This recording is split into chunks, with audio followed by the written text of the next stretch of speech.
Atap bangunan roboh, katanya takdir Tuhan. Orang sukses, katanya takdir Tuhan juga. Demikian pula, orang gagal, itu juga takdir Tuhan. Orang yang percaya pada Tuhan yang Maha Kuasa, percaya pada adanya ketentuan Tuhan, rencana Tuhan, atau bisa juga disebut takdir Tuhan. Karena Maha Kuasa dan Maha Tahu, menentukan semuanya. Jangankan nasib dan perilaku manusia. Alam semesta ini semua Tuhan yang atur. Loh, jadi manusia itu apa? Cuma aktor yang mengikuti skenario Tuhan.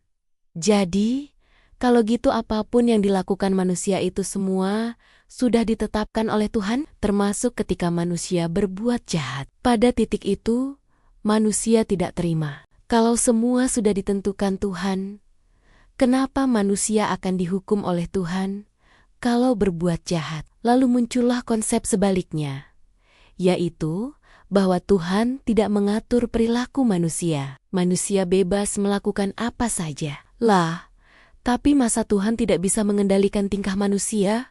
Kan katanya Maha Kuasa. Kebingungan manusia itu adalah simbol kerancuan konsep tentang Tuhan yang Maha Kuasa tadi. Tuhan yang Maha Kuasa berkonsekuensi pada skenario bahwa Tuhan mengatur semuanya. Tapi konsep itu pun tak disukai manusia.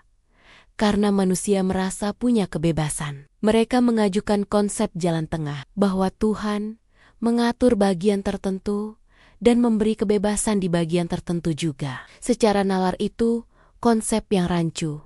Jadi sebenarnya bagaimana? Mari, tidak berpikir soal Tuhan. Berpikirlah dengan sains.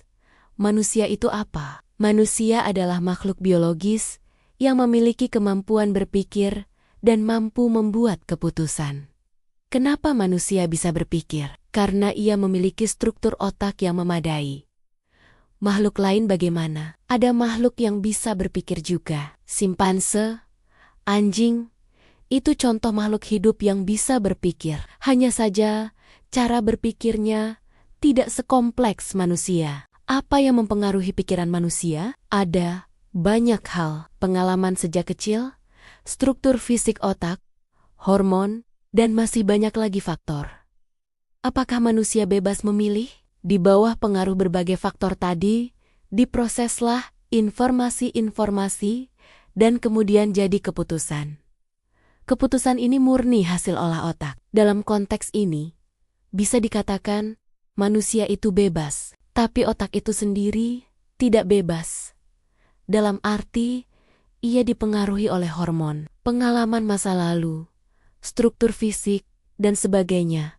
Masih embulet, ndak apa-apa. Tapi tanpa konsep itu, masalahnya jadi jelas. Sebagai manusia, kamu bebas. Tapi kamu terikat konsekuensi. Kamu bebas memilih untuk makan atau tidak. Tapi kamu terikat pada konsekuensi bahwa tidak makan lapar, lama-lama mati. Kamu bebas memilih untuk maling atau tidak, tapi struktur sosial memberi konsekuensi. Kalau kamu maling, kamu akan dibenci. Kamu bebas memilih.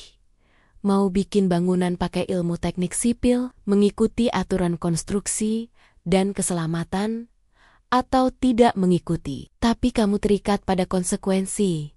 Kalau ilmu dan aturan kamu langgar, bangunanmu bisa ambruk. Bangunanmu ambruk bukan karena ada sosok gaib yang meruntuhkannya, semata karena kamu mengabaikan hukum-hukum mekanika dan gravitasi. Lihatlah bahwa persoalan jadi sederhana kalau Tuhan tidak dibawa-bawa.